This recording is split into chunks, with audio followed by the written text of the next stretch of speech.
ยังอยู่กันที่ฟินแลนด์ครับและ EP นี้เป็น EP ปิดท้ายสำหรับทริปดูงานที่ฟินแลนด์ของพี่ก้องกรีนครับ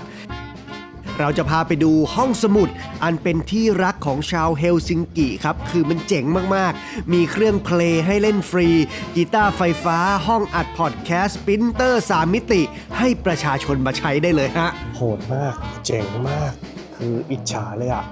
และนอกเหนือจากนั้นครับเรามาฟินแลนด์ทั้งทีก็ต้องไปลองซาวน่าใช่ป่ะและชิมอาหารขึ้นชื่อของบ้านเขาครับไม่ว่าจะเป็นเบอร์เกอร์เจ้าดังของชาวฟินเบอร์เกอร์หรือซุปแซลมอนที่เลื่องลือจะเป็นยังไงไปตามหากันเลยดีกว่าสวัสดีครับทุกคนยังอยู่กับเฮลซิงกินะครับวันที่4นะครับผมก็วันนี้ก็จะเป็นโปรแกรมแบบเบาๆแล้วกันนะครับก็ยังอยู่ในใจกลางเมืองอยู่นะแต่ว่าด้านนี้ก็จะคึกคักเลยเป็นย่านที่มีแหล่งช้อปปิ้งนะครับมีร้านอาหารหลากหลายสัญชาติเลยนะก็ค่อนข้างคึกคักเลยแล้วก็ตอนนี้ผมอยู่ที่หน้าห้างสต็อกแมนนะครับเขาบอกว่าเป็นห้างสรรพสินค้าเก่าแก่ของที่นี่เลยนะครับผมเดี๋ยวเราลองเข้าไปดูว่ามีอะไรให้กินบ้าง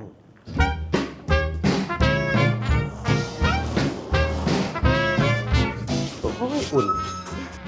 ใครชอบมูมินนะครับนี่ก็จะเป็นอีกหนึ่งคาแรคเตอร์ที่ออกแบบโดยชาวฟินแลนด์นะครับผมก็จะเห็นร้านมูมินอยู่เรื่อยๆเลยนะตั้งแต่ในสนามบินหรือว่าในเมืองนะครับน่ารักส่วนของเราก็จะเป็นหมูเด้ง หมูเด้งสู้มูมินได้ไหม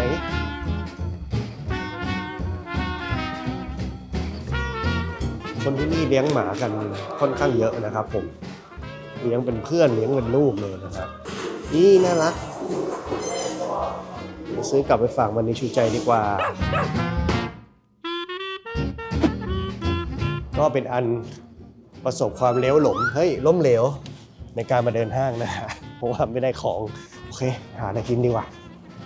เห็นไหมมีมูมินอีกแล้วนี่นะมูมินจ๊ะเอ๋เนี่ยครับถนนเส้นนี้ก็จะเป็นคล้ายๆกับเส้นหลักเลยก็จะดูแบบยุโรปขึ้นมาหน่อยนะฮะก็จะมีความเป็นแบบโต๊ะนั่งกินข้าวกันอยู่แล้วก็จะอยู่ตรงข้ามกับสวนนะครับซึ่งพี่ชาวฟินแลนด์ก็บอกว่าเซ็นทรัลพาร์คนั่นแหละนะครับคนก็จะออกมาเดินเล่นชมบรรยากาศกันแล้วก็นี่อีกหนึ่งแบรนด์ของชาวฟินแลนด์นะครับที่โด่งดังเลยนั่นก็คือมาริเมโกะที่เป็นดอกไม้สีอ่ะน่ารักอ่ะคนฟินแลนด์ที่นี่เขาใช้กันเยอะเหมือนกันนะเดี๋ยวเราจะข้ามไปเดินฝั่งสวนบ้างดีกว่าฝั่งช้อปปิ้งไม่ค่อยถูกกับเราเท่าไหร่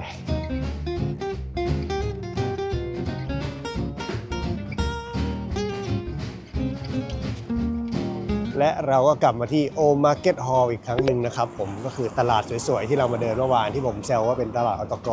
สาขาฟินแลนด์นะปิดจริงฝากแจ้งไปถึงรัฐมนตรีกระทรวงตลาดอาหารของฟินแลนด์นะครับคุณไม่สมควรจะปิดวันอาทิตย์ไม่เป็นไรเรามีเป้าหมายต่อไปที่พึ่งพาท้องของเราได้นั่นก็คือร้านเต็นท์ส้มอยู่ตรงนู้นที่เราไปกินขนมจีบกวางมูสกับฮอทดอกเรนเดียร์ที่รสชาติเหมือนไส้กรอกหมูไปกันต่อไม่มีอะไรมาขัดขวางการกินแซลมอนซุปของเราได้ Can I have a salmon soup for here? Maybe a hot chocolate? How much is it? That's 14.50. Can you help? 450, so I give you 40 back. Okay. Thank you. Wow. Thank you. มาแล้วแซลมอนซุปแล้วก็ฮอตช็อกโกแลตพร้อมด้วยนี่ฮะชอบมากเอาหัวหอมมาใส่เป็นแจกันดอกไม้น่ารักเนาะมีกลิ่นหอมด้วยกลิ่นหอมมาถึงกลิ่นของหัวหอมนะแซลมอนซุปครับเสิร์ฟในจานกระดาษนะครับแต่ว่าสิ่งที่ข้องใจก็คือว่าเขายังใช้ช้อนพลาสติกกันอยู่เนาะแม่เสียดายอาจจะคิดมาแล้วนะฮะว่ากินสะดวกกว่าช้อนไม้ก็อาจจะยังมีบางอย่างที่รัฐอนุโลมอยู่นะครับสาเหตุที่พูดแบบนี้ก็เพราะว่าใน EU นะครับจะค่อนข้างจริงจังกับการห้ามใช้ Single Use Plastic หรือว่าพลาสติกที่ใช้ครั้งเดียวแล้วทิ้งนะครับแต่ว่าร้านอย่างนี้เนี่ยเป็นร้านแบบเป็นเต็นท์เป็นสตรีทฟู้ดแบบนี้ก็น่าจะได้รับการอนุโลมนะครับแต่ยังไงก็ตามเนี่ยเขาก็ยังใช้จานกระดาษถุงกระดาษแก้วกระดาษไม้คนที่เป็นไม้นะครับส่วนอะไรที่มันแบบต้องใช้ตักซุปจริงๆเนี่ยก็ยังใช้พลาสติกอยู่แต่อย่างบางร้านเมื่อวานเนี่ยนะครับ กรอภาพกลับไปเมื่อวานโอ้โหใช้คำว่ากรอเลยเหรอแปะภาพของเมื่อวานนะครับเหมือนจะเป็นพลาสติกที่เขาเชื่อว่าเป็นพลาสติกที่ย่อยสลายได้นะครับซึ่งอันนี้ก็ยังไม่ค่อยปักใจเชื่อเท่าไหร่อาจจะเป็นไปได้ในบ้านเขาก็ได้นะครับอ่ะแล้วเมื่อไหร่จะได้กินล่ะคนเขารอกินอยู่ให้ความรู้อยู่นั่นแหละโอเคลองดูครับ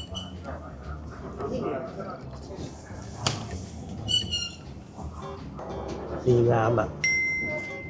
อร่อยคือกลิ่นแซลมอนมันชัดมากเลยแล้วน้ำซุปมันก็จะแบบนวลๆอ่ะแล้วก็จะมีผักด้วยนะ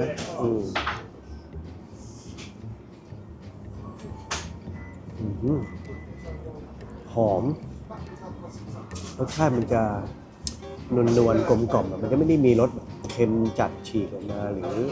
หวานหรือเปรี้ยวอะไรเงี้ยมันจะนวลๆกลมกล่อมแต่ว่าที่สำคัญคือแซลมอนชัดมากๆจริงๆแล้วเขาจะมีผักด้วยคล้ายๆกับฟักอ่ะอยู่ในนี้ด้วยนะครับ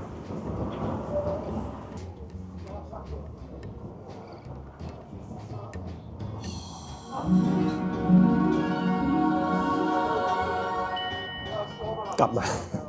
หลุดไปแล้วเมื่อกี้โอ้โหมันคือสวรรค์ในวันอากาศร้อนๆมันคือสวรรค์ในวันอากาศหนาวๆนี่นะครับเครื่องดื่มร้อนๆแบบนี้โอ้โหวันนี้เหลือเกินอิ่มแล้วครับฟินมากเดี๋ยวไปแยกขยะกัน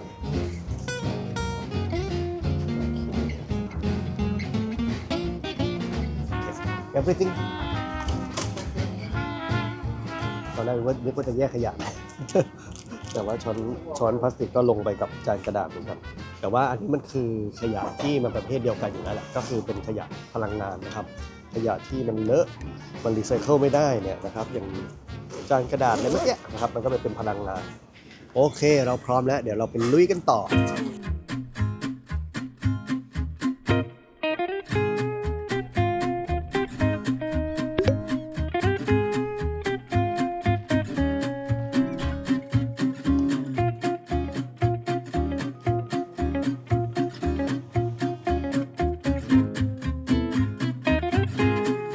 นี่ไงวันนี้มีวัยรุ่นมากันเพียบเลยนี่มีวัยรุ่นมารวมตัวกันตรงนี้นะครับตรงลานกลางเมืองหน้าห้องสมุดมีน้องกำลังเต้นอยู่ด้วยตอนนี้เราเข้ามาอยู่ในห้องสมุดผู้ดีแล้วนะครับผมเข้ามาก็ดูทันสมัยเดี๋ยวจะเข้าไปดูว่าที่นี่มีอะไรบ้างนะครับได้ยินว่าเป็นพื้นที่ที่ประชาชนเรียกร้องให้มีนะครับให้สร้างขึ้นมาแล้วก็รัฐก็ตอบสนองนะครับแล้วก็เนี่ยมีโต๊ะหมากรุกใครอยากจะโดนหมากรุกกันก็มาที่นี่นะฮะสิ่งอำนวยความสะดวกด้านความรู้ด้านการศึกษาเนี่ยให้ประชาชนได้มาใช้ฟรีๆเนี่ยเยอะเลยนะครับตรงนี้ก็จะเป็นจุด return นะครับหรือว่าจุดคืนหนังสือนั่นเองนะครับเขาก็ยังมีความเป็นหนังสือที่มันเป็นแบบขนบของความเป็นห้องสมุดก็คือจะเป็นการยืมหนังสือใช่ไหมจากห้องสมุดแล้วเมื่อใช้เสร็จแล้วก็มาคืนนะครับไม่ต้องมีบรรณารักษ์มาคอยรับหนังสือนะครับส่วนบริเวณตรงนี้ก็น่าจะเป็นเวิร์กช็อปคุณแม่มาเย็บปักถักร้อยนะครับคำว่าห้องสมุดเนี่ยมันไม่ได้แปลว่าจะต้องเป็นสำหรับเด็กๆเยาวชนเท่านั้นนะโอเคเดี๋ยวเราไปดูชั้น2กันออกแบบสวยมากเลยอะซีลิ่งหรือเพดานเนี่ยก็จะเป็นแบบไม้นะครับยิ่งท่านมองภายนอกเนี่ยโคตรเท่เลยเข้ามาข้างในก็ดูแบบทันสมัยเล่นกับแมททีเรียลนะครับที่ยังเป็นไม้อยู่นี่จะเป็นห้องส่วนตัวนะครับสำหรับทำงานประชุมคุยงานซึ่งเข้าใจว่าน่าจะต้องจองมานะขึ้นมาข้างบนก็จะเป็นพื้นที่เป็น co-working space กว้างๆนี้นะครับมีไล่ระดับขึ้นไปอย่างนี้แล้วจะมีน้องๆมานั่งเล่นนั่งอะไรกันนะครับแล้วอันนี้น่าจะเป็นเครื่องปริ้นขนาด A0 นะฮะสำหรับคนปริ้นแบบออกแบบบ้านสถาปนิกอะไรอย่างเงี้ยนะครับนักเรียนสถาปัตย์อย่างเงี้ยส่วนข้างหลังนี่ก็เป็นเครื่องเย็บผ้ามีจักรเย็บผ้าให้ใช้อันนี้อะไรเครื่องปริ้น 3D เหรอ Only one keychain per customer or group Urban 3D printer จริงๆด้วยเครื่องปริ้น 3D ให้ใช้มีเครื่องปริ้นขนาดใหญ่นะครับดูดิเลเซอร์ปรินเตอร์โหดมากตัวนี้เป็น workstation คือสถานที่ทำงานมีห้องประชุมอยู่ข้างหลังนี่คนก็สามารถมาเช่าห้องประชุมกันได้นะครับ มีอินเทอร์เน็ตคอมพิวเตอร์ให้ใช้นะครับ มีเครื่องปรินเตอร์ขนาดยักษ์ให้ใช้นะครับ โอ้โห และมีสตูดิโออัดเสียง สตูดิโออัดเสียงครับ เหมือนใครทำดีเจใครทำพอดแคสต์เนี่ย มีเครื่องมิกเซอร์อะไรให้เสร็จสับเลย โอ้โห เจ๋งมาก คืออิจฉาเลยอ่ะ อันนี้ห้องอะไร ก็จะเป็นคล้ายๆกิจกรรมดิจิตอลต่างๆนะครับ กิจกรรมพวกคอมพิวเตอร์ต่างๆ และที่วัยรุ่นเด็กๆน่าจะชอบนะครับนั่นก็คือเกมรูม มีห้องเล่นเกมด้วย นี่ห้องเล่นเกม นี่ Winning FIFA มีห้องเล่นเกมเป็น PlayStation 5 Xbox Series X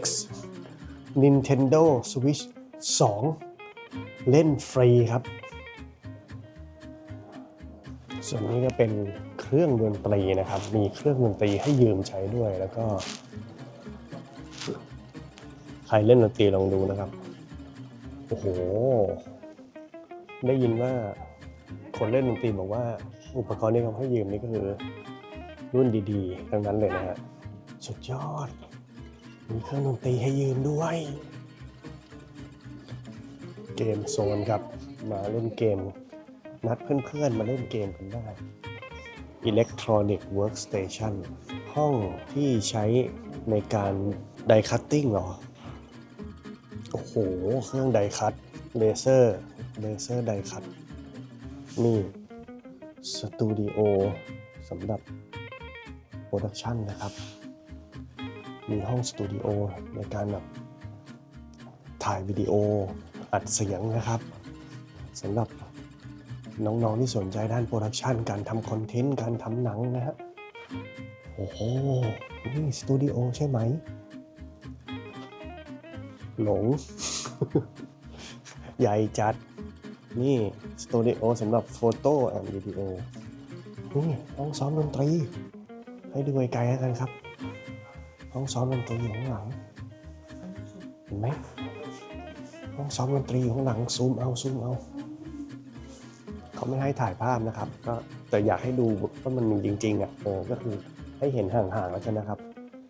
มันมีห้องซ้อมดนตรีแล้วก็มีน้องๆนักดนตรีกำลังเข้ามาใช้งานอยู่เลยนะฮะมีเครื่องดนตรีให้ยืนอย่างที่เห็นเมื่อกี้นะครับ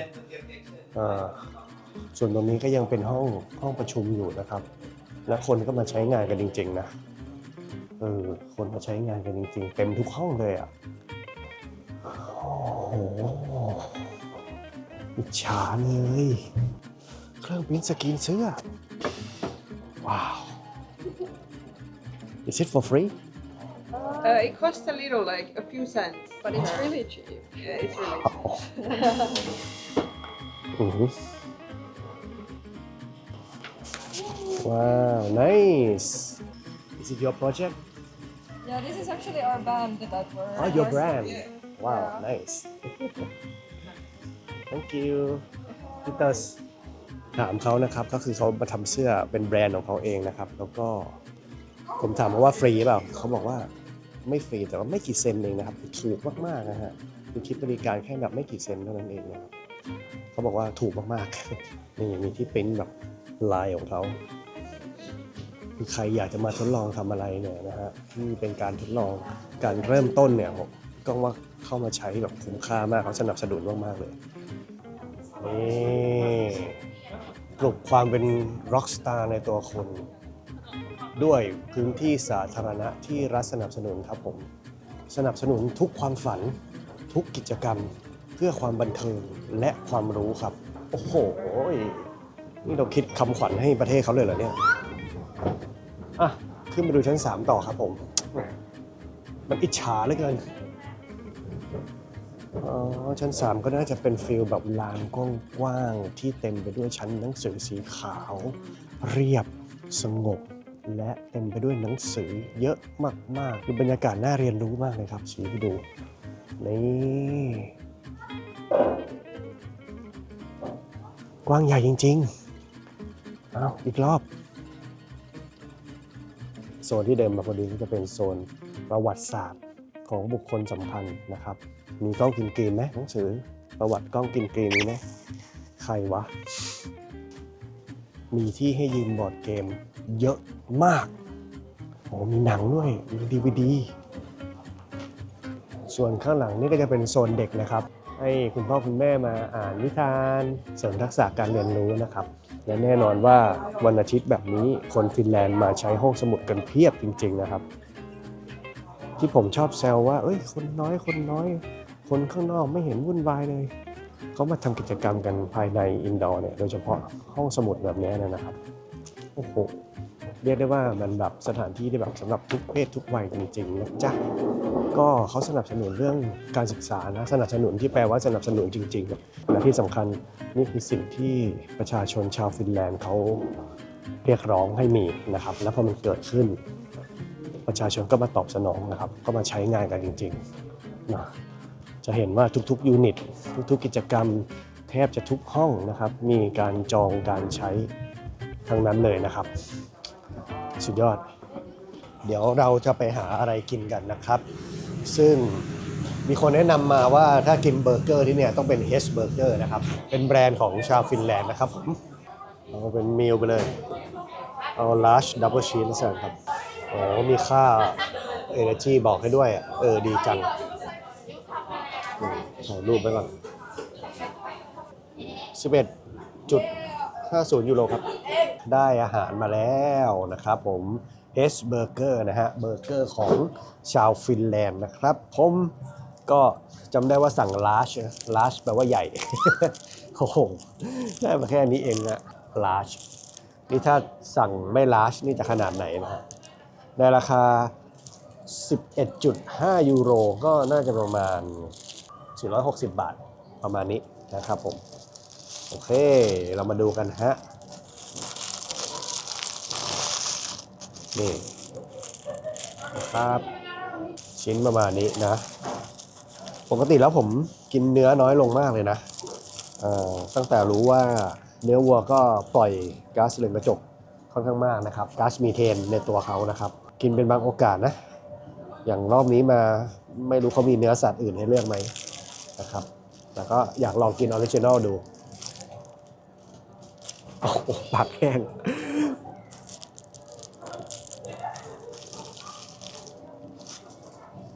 พยายามหาจุดเด่นของเขาอยู่ไม่มี ก็ไม่ได้ต่างนะครับหมายความว่าถ้าคุณกินชอบรสชาติเบอร์เกอร์ที่เป็นเชนอยู่แล้วนะครับไม่ว่าจะเป็นเบอร์เกอร์คิงแมคโดนัลด์อะไรอย่างเงี้ยครับเฮสเบอร์เกอร์ก็จะอยู่ในระดับเดียวกันนะครับถ้าคุณชอบก็น่าจะชอบเฮสเบอร์เกอร์เหมือนกันซึ่งผมโอเคนะผมรู้สึกว่าก็อร่อยดีเฮสเบอร์เกอร์เดี๋ยวจะพาไปชี้ช่องรวยในฟินแลนด์ครับเครื่องดื่มในฟินแลนด์เนี่ยนะฮะหรือแม้แต่ในประเทศยุโรปเนี่ยนะครับจะมีราคาติดไว้หมายความว่าถ้าเราเอากระป๋องหรือเอาขวดไปคืนเนี่ยนะครับจะได้เงินคืนจำนวนเท่านี้นี่คือเงินที่เราจ่ายไปแล้วเป็นค่ามัดจำบรรจุภัณฑ์นะครับและเมื่อเราเอาบรรจุภัณฑ์เอาขวดเอากระป๋องไปคืนเนี่ยเราก็จะได้เงินคืนซึ่งมันเป็นระบบที่สามารถทำให้ฟินแลนด์เนี่ยมีเรทในการเก็บกลับกระป๋องขวดแก้วขวดพลาสติกเกือบ 100% เลยอย่างเมื่อกี้เป็นกระป๋องใช่ไหม 0.15 ยูโรใช่ป่ะส่วนนี้เป็นขวดพลาสติกนี่ 0.20 ยูโรเกือบ8 บาทโอ้โหเกือบ8 บาทนะสิ่งหนึ่งที่ผมเล็งไว้ว่าอยากจะมารีวิวที่นี่เลยนะครับตามภาษาคนอินเรื่องแยกขยะนะฮะก็คือจะต้องมาใช้เครื่องคืนขวดของที่ฟินแลนด์ครับเพราะว่าที่เนี่ยเขาสามารถเอาขวดเอากระป๋องมาแลกเป็นเงินคืนได้จะเป็นยังไงก็ต้องไปรีวิวกันหน่อยเนี่ยเขาว่าเป็นสัญลักษณ์น่าจะหมายถึงขวดพลาสติกขวดแก้วและกระป๋องนะเดี๋ยวเราเริ่มที่ขวดนี้ก่อนขวดเนี่ยไม่ต้องบีบนะแล้วก็ไม่ต้องแกะฝาออกด้วยนะครับแค่เทน้ำออกให้หมดลองดูครับไปปุ๊บโอ้ยอัตโนมัติใส่ปุ๊บดูดเข้าไปเลยต่อมาเป็นกระป๋องแบบนี้นะครับกระป๋องแบบผอมไปได้เปล่าไปได้เหมือนกันต่อมาเป็นกระป๋องแบบนี้ครับกระป๋องแบบอ้วนไปได้เหมือนกันเป็นกระป๋องแบบผอมอีกอันนึงครับคนละแบรนด์ไปได้เหมือนกันโอ้เลยนี่เขาจะขึ้นบอกเลยว่า นี่ฮะใส่ไปทั้งหมด4ชิ้นได้ทั้งหมด 0.65 เซนนะครับผมโอเคตัวออกมาเลยว้ายได้ออกมาแล้วจ้าค่าคืนขวด 0.65 ยูโรนะก็กี่บาทขอคิดแป๊บหนึ่ง4ขวดเมื่อกี้ได้เกือบ26 บาทเลยนะโอ้โหได้เกือบ26 บาทเลยโอ้อยู่เมืองไทยนี่ต้องขายเป็นแบบ2โลกว่า3โลเลยแหละนะครับและนี่ก็คือระบบการคืนขวดของที่นี่นะครับผมจริงๆเมืองไทยก็มีแต่ยังเป็นภาคสมัครใจอยู่นะบางห้างก็มีแต่ว่ามันหายากอะมันไม่ได้แพร่หลายอะนะแต่ว่าในต่างประเทศเนี่ยระบบนี้เป็นกฎหมายเลยนะครับโอเคซื้อมาแล้วนะทุกคนก็วางของไปบนนี้นะครับแล้วก็จะวางสลิปไปด้วยเลย thank you ซื้อของมาแล้วนะครับผมและนี่ก็คือใบเสร็จนะครับก็จะมีราคาสินค้าใช่ป่ะ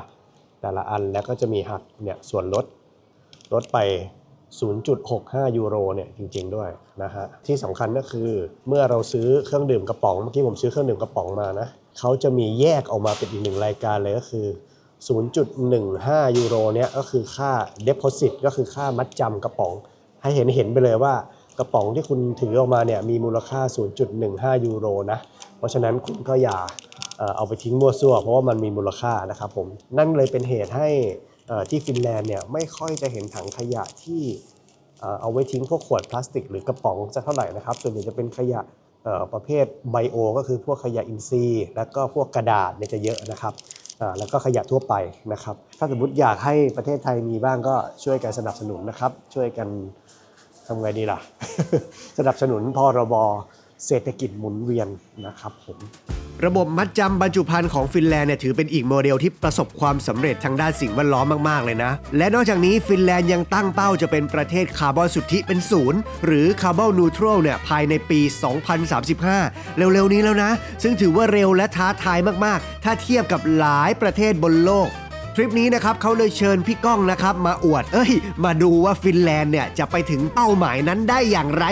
เริ่มกันที่ Sitra นะครับกองทุนนวัตกรรมแห่งฟินแลนด์ที่เขาจะเข้ามาช่วยขับเคลื่อนนโยบายแนะนำแนวทางปฏิบัติแล้วก็ผลักดันให้ระบบ Circular Economy ของฟินแลนด์โดดเด่นเป็นอันดับท็อปของโลกเลยซึ่งจุดเด่นของ Sitra เนี่ยก็คือเป็นกองทุนอิสระทำให้เขาทำงานได้คล่องตัวและก็ยั่งยืนครับจากนั้นเขาก็พาไปดูงานที่ Vantan Energia นะครับเป็นศูนย์รวบรวมขยะเพื่อผลิตพลังงานที่ใหญ่ที่สุดในกลุ่มนอร์ดิกนะที่นี่เขามุ่งเป้าเป็นพลังงานลบหรือคาร์บอนเนกาทีฟให้ได้ภายในปี 2030 นี้และกำลังทำโครงการกักเก็บความร้อนและคาร์บอนขนาดใหญ่ไว้ใต้ดินโอ้โห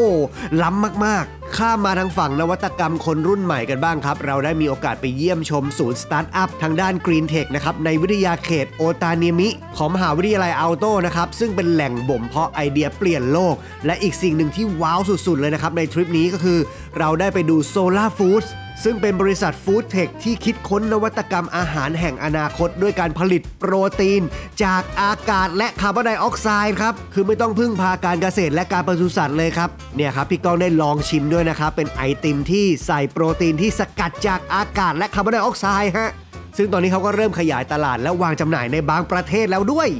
ไม่ใช่แค่เรื่องเทคโนโลยีนะครับเรื่องธรรมชาติเขาก็ให้ความสำคัญเป็นอันดับหนึ่งเหมือนกันเพราะว่าคนฟินแลนด์เนี่ยเขาผูกพันกับป่าไม้อย่างมากเราเลยได้ไปสัมผัสแนวคิดการท่องเที่ยวเชิงฟื้นฟูหรือ regenerative tourism นะครับกันที่อุทยานแห่งชาตินุกซิโอรวมถึงยังได้ไปเรียนรู้วิถีชีวิตผ่านงานศิลปะร่วมสมัยของชาวซามิซึ่งเป็นชนพื้นเมืองดั้งเดิมของภูมิภาคนอร์ดิกนะครับเพื่อจะได้เข้าใจอัตลักษณ์และการต่อสู้เพื่อความยั่งยืนของพวกเขาซึ่งจะแสดงอยู่ที่พิพิธภัณฑ์ศิลปะร่วมสมัยเคียสมาใครมีโอกาสมาเที่ยวที่เฮลซิงกิก็แวะไปดูได้เลยที่สำคัญนะครับทริปนี้พี่ก้องยังได้เข้าพบและร่วมพูดคุยกับบุคคลสำคัญระดับประเทศนะครับอย่างคุณซาริมุนทาล่ารัฐมนตรีว่าการกระทรวงภูมิอากาศและสิ่งแวดล้อมนะครับก็ให้เกียรติมาร่วมแชร์กลยุทธ์การเปลี่ยนผ่านสู่เศรษฐกิจสีเขียว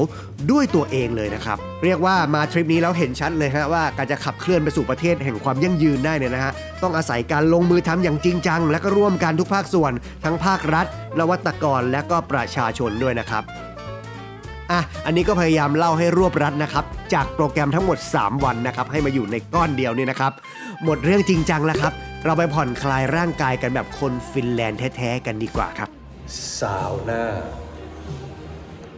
เขาบอกว่ามาฟินแลนด์ถ้าไม่มาซาวน่าเนี่ยนะฮะถือว่ามาไม่ถึงเหมือนไปประเทศไทยแล้วไม่ได้ไปนวดแน่เขานี่ใครบอกผมบอกเองเล่นมุกซ้ำด้วยโอเคครับนี่คือห้องซาวน่าที่มีอยู่ในโรงแรมเลยนะจริงๆเขามีซาวน่าเยอะมากในฟินแลนด์นะครับแต่ว่าโชคดีที่โรงแรมเรามันมีซาวน่าพอดีนะครับแล้วเขาก็แยกห้องชายหญิงด้วยอันนี้ห้องเจนเทิลแมนนะครับเดี๋ยวลองดูกันผมขอออฟก่อนนะเพราะว่าไม่รู้ว่าเขาอนุญาตให้ถ่ายได้หรือเปล่าเดี๋ยวเปิดไปจะเอใครโอเคเข้ามาแล้วไม่เจอใครเลยนะครับไม่มีคนเลยดีก็เนี่ยนะครับเข้ามาถึงก็จะเป็นห้องแบบนี้นะก็จะมีพื้นที่ส่วนกลางก่อนพื้นที่ส่วนกลางตรงนี้นะครับมีโต๊ะเอาไว้นั่งคุยกันแล้วก็มีผ้าเช็ดตัวเตรียมไว้ให้นะครับแล้วก็ข้างในก็จะเป็นห้องล็อกเกอร์แหละโอเคเดี๋ยวลองดูครับนี่จะเรียกว่าครั้งแรกก็ไม่ถูกเพราะว่าเคยเมื่อนานแล้วแต่ว่าก็ทำแบบผิดๆถูกๆนะเวลาไปซาวน่ากับเพื่อนอะไรแบบเนี้ยเวลาไปเที่ยวต่างจังหวัดด้วยกันอะไรเงี้ยแต่มันเด็กมากๆเดี๋ยวจะลองดูนะครับเดี๋ยวจะมาเล่าให้ฟังเปลี่ยนเสื้อผ้าเรียบร้อยครับมาอยู่ตรงห้องซาวน่าแล้วก็ลืมเอาน้ำดื่มลงมาก็เลยเขามีแก้วเป็นแก้วพลาสติกไว้ให้จริงๆผมมีกระติกนะแต่ว่าเป็นกระติกอลูมิเนียมเอาเข้าไปไม่น่าจะรอดเพราะว่ามันจะร้อนใช่ไหมเขาบอกว่าต้องจิบน้ำบ่อยๆไปจริงแล้วเขานี่ปรากฏว่ามีแค่ผมคนเดียวนะครับก็เลยถ่ายได้ อันนี้คือบรรยากาศของห้องซาวน่านะครับก็น่าจะนั่งได้ประมาณสักเกือบ10 คนนะแล้วก็จะมีอันนี้เป็นแบบที่ตักน้ำราดหินนะครับเพื่อเพิ่มความร้อนนะครับในนี้ก็ร้อนจริงอบนะครับแต่ว่าถ้าอยากให้ร้อนเพิ่มก็ต้องตักน้ำราดหินเข้าไปนะเสร็จเรียบร้อยครับเพื่อนๆ ซาวน่าเสร็จเรียบร้อยโอ้มันก็โอเคเลยนะมันรู้สึกดีเลยนะคือเข้าไปนั่งสักพักใช่ปะแล้วก็มีคุณลุงท่านหนึ่งตามมาใช่ปะตามเข้ามาแต่เขามาในสภาพแบบเปลือยเลยแต่ว่าเราอ่ะมีทั้งผ้าเช็ดตัวบนผ้าเช็ดตัวล่างใส่บ็อกเซอร์มาอีก ตามความขี้อายของชาวเอเชียแล้วก็มีโทรศัพท์เอาเข้าไปจับเวลาด้วยคือที่ผมมาโทรศัพท์เข้าไปเนี่ยเพราะว่าผมอยากจับเวลาเพราะว่าผมเพิ่งครั้งแรกอ่ะแล้วเขาบอกว่าไม่ควรเกิน5 นาทีอ่ะไม่งั้นมันจะอันตรายใช่ป่ะแล้วพอ5 นาทีปุ๊บผมก็ออกมาทีนี้ออกมาปุ๊บผมก็ทำตามคำแนะนำก็คือว่าต้องเข้าไปอาบน้ำเย็นคือถ้าเป็นบางที่เนี่ยเขาจะกระโดดลงไปในสระว่ายน้ำเลยใช่ไหมหรือว่าในฟินแลนด์เนี่ยจะมีที่ที่แบบกระโดดลงไปในทะเลบอลติกเลยคือทะเลที่มันเย็นเยือกจริงๆเลยนะเราก็เข้าไปอาบเป็นชาวเวอร์เป็นฝักบัวอบซาวน่าร้อนๆไม่ทรมานเท่าตอนอาบน้ำเย็นอ่ะพอมันออกมาแล้วมันไปอาบน้ำเย็นแล้วมันออกมามันรู้สึกตัวมันเบาๆยังไงไม่รู้อ่ะมันสดชื่นยังไงไม่รู้เป็นประสบการณ์ครั้งแรกซาวน่าที่ประเทศแห่งซาวน่านะครับฟินแลนด์นะครับผมรอดแล้วจ้ะก็เนี่ยฮะถือได้ว่าทริปนี้ได้ทำหลายอย่างตามเช็คลิสต์เที่ยวฟินที่ฟินแลนด์นะครับค่อนข้างครบเลยนะก็วาร์ปมาที่วันสุดท้ายเลยแล้วกันนะฮะ Max it was funny last time we met we missed the salmon soup Yeah. so I went to the old market hall on the next day and it was Sunday and the market is closed so what kind of market that closed on Sunday Christian. Yes Christian market Yeah, I think that's right. Yeah. Many shops close on Yeah, Sunday. yeah. ก็เป็นวันพักผ่อนของเขาเพราะว่าวันอาทิตย์คือเป็นวันไปโบสถ์เราก็เลยจะแบบมีร้านที่ปิดยังตาม tradition นี้อยู่ค่ะ in Thailand Sunday is money Yes, it's good for business. แตงโมกับแม็กซ์ก็แวะมารับพี่ก้องนะครับไปเดินเล่นที่ตลาดอีกแห่งหนึ่งนะฮะเพราะว่ามีอีกสิ่งหนึ่งที่ผมลืมชวนคุยกับทั้งสองคนนั่นก็คือแล้วมุมมองชาวต่างชาติที่มาอาศัยอยู่ในฟินแลนด์เนี่ยเขามองว่าประเทศนี้เป็นประเทศที่มีความสุขที่สุดในโลกจริงบ่ความรู้สึกของคนไทยที่มาใช้ชีวิตอยู่ในฟินแลนด์ที่เขาบอกว่าเป็นประเทศที่แฮปปี้ที่สุดในโลก อุ้ยตอบยากค่ะ เพราะว่าเขาตัดเนื้อ แค่ตัวเองเพราะว่ามันก็ความสุขที่เขาดีฟะกับที่เขาให้ความหมายมันคนละแบบกัน มันไม่ใช่ความสุขแบบเฮฮาล่าเริงสดใสยิ้มเริงล่าเนาะแต่มันเป็นการที่เขารู้สึกว่าปลอดภัยและมีแบบเซฟตี้เน็ตของสังคมที่แบบว่าถ้าสมมติตกงานโดยไม่ว่าอะไรก็ตามเนาะก็อาจจะมีแบบเงินรัฐช่วยเหลือความสุขกันคนละความหมายใช่เขาอาจจะไม่ได้ยิ้มหัวเราะล่าเริงแต่บอกว่าเขาอาจจะแบบรู้สึกคอนเทนต์รู้สึกพอใจเลยเซว่าเขาอายุ40ทำงานมาสักพักแล้วอยากเปลี่ยนสายอ่ะเขาก็สามารถไปเรียนได้เพราะว่ามันเรียนฟรีมันไม่ผิดอะไรที่จะแบบว่าเราจะมาเริ่มค้นหาตัวตนเราอายุ40อย่างเพื่อนร่วมชั้นเรียนเนี่ยก็มีมาจากหลากหลายประเทศแล้วก็มีหลากหลายอายุด้วยก็มีคนหนึ่งที่แบบก็ทำงานมาแบบอายุ40แล้วอ่ะก็อยากมาเรียนต่อโทอยากเปลี่ยนสายอะไรอย่างเงี้ยเพราะว่าพอความรู้สึกของการที่อนุญาตให้เรารู้สึกปลอดภัยพอที่เราจะออกมาจากคอมฟอร์ทโซนเนาะไม่ว่าจะลาออกจากงานหรือว่าเลิกทำในสิ่งที่แบบเราทำมาเป็นแบบ10-20 ปีอ่ะเพราะว่าอันนั้นก็อาจจะเป็นความสุขในแง่หนึ่งค่ะ แล้วในฐานะคนต่างชาติที่ไม่ว่าจะมาเรียนหรือว่ามาอยู่อะไรแบบเนี้ยมันมีข้อควรระวังหรือคำแนะนำอะไรอย่างเงี้ยไหม หางานยากค่ะ ช่วงนี้โดยเฉพาะด้วยแบบว่าคนตกงานกันเยอะเนาะเหมือนเพื่อนเตือนเพื่อนละกันเพราะว่ามันก็แค่เราต้องหาข้อมูลเยอะๆจริงๆอ่ะอย่าหลงเชื่อแค่เพราะว่ามันดูดีบนอินเทอร์เน็ตอะค่ะเพราะว่านั้นสำคัญไม่ว่าย้ายไปประเทศไหนอะเพราะเดี๋ยวนี้ข้อมูลมันไวมันเยอะข้อมูลหลั่งไหลมาหมดแล้วเราสามารถแบบไหลไปตามกระแสข้อมูลนั้นโดยที่เราแบบอาจจะไม่ได้หยุดคิดจริงๆว่าสิ่งที่เราต้องการจริงๆในชีวิตอะมันคืออะไรกันแน่อะไรนะคะที่บอกว่าเรียนฟรีแค่คนของเขานะคะเราจ่ายเงินแล้วของเราถือว่านักเรียนต่างชาติจ่ายแพงขึ้นด้วยค่ะเขาเพิ่งแบบขึ้นราคาค่าเทอมอันนั้นก็เป็นสิ่งที่ต้องหาข้อมูลหนักๆเหมือนกันใช่นั่นแหละก็อย่างที่บอกคือว่าก็ไม่ได้แปลว่าชาวต่างชาติทุกคนก็จะได้รับสิทธิ์เหมือนกับประชาชนเขาเนาะ So what do you think about the happiest country? Do you think it's true that like people here are happy? สำหรับความคิดของแม็กซ์เนี่ยนะครับคือเนื่องจากเสียงในร้านค่อนข้างดังนะครับต้องขออภัยด้วยผมเลยสรุปมาให้เลยแล้วกันนะครับแม็กซ์เนี่ยเขาก็ตั้งคำถามกับคำว่าประเทศที่มีความสุขที่สุดในโลกของฟินแลนด์เหมือนกันนะครับคือเขาบอกว่าอาจจะเกิดจากการแปลความหมายที่มันคลาดเคลื่อนไปหน่อยนะฮะเพราะว่าตัวเขาเองแล้วก็เพื่อนๆชาวฟินแลนด์เนี่ยก็มองว่าคำว่าความพึงพอใจเนี่ยน่าจะตรงความหมายกว่าไม่ใช่ว่าเขาและเพื่อนๆไม่มีความสุขนะครับแต่ว่ามันเป็นความสุขที่เกิดจากความพึงพอใจในหลายๆอย่างที่ประเทศฟินแลนด์มีให้กับประชาชนและคนที่อาศัยอยู่นั่นเองครับซึ่งจริงๆก็เป็นคำตอบที่ค่อนข้างคล้ายกับคุณเปเตริชาวฟินแลนด์จาก EP 1 ที่พี่ก้องชวนคุยเรื่องเดียวกันนี่แหละจ้ะโอเคครับตอนนี้ผมก็มาอยู่ที่สนามบินของเฮลซิงกิแล้วนะครับผมก็กำลังจะเดินทางกลับประเทศไทยนะครับก็เป็นทริปที่สนุกเลยแล้วก็ได้เปิดหูเปิดตานะก็หวังว่าหลายๆคนที่ดูมาถึงตรงนี้นะครับก็ขอบคุณมากๆเลยแล้วก็ถ้าชอบคลิปของเราก็อย่าลืมกดหัวใจนะครับแล้วก็คอมเมนต์มาพูดคุยกันหน่อยนะครับผมไม่ค่อยได้ทำบล็อกมากนะครับแต่ก็สนุกดีเหมือนกันนะคลิปนี้ก็ถ้าสมมติว่าชอบการเล่าเรื่องแบบนี้นะครับชอบทริปแบบนี้นะครับผมก็สามารถคอมเมนต์เข้ามาบอกกันหน่อยนะชอบไม่ชอบอะไรอยากให้ปรับปรุงตรงไหนก็สามารถบอกกันได้นะครับผมก็จะอาจจะมีโอกาสได้ทำอีกนะครับเพราะว่าเดินทางอยู่เรื่อยๆนะครับโอเคฝากกดติดตามที่ช่องก้องกรีนไว้ด้วยนะครับส่วนความรู้อื่นๆเพิ่มเติมนะครับที่อาจจะไม่ได้อยู่ในคลิปเต็มนี้นะครับก็เดี๋ยวเราจะตัดต่อเป็นแบบรีลนะครับเป็นคลิปสั้นๆก็สามารถติดตามได้ทั้งช่องทางของ Facebook นะครับ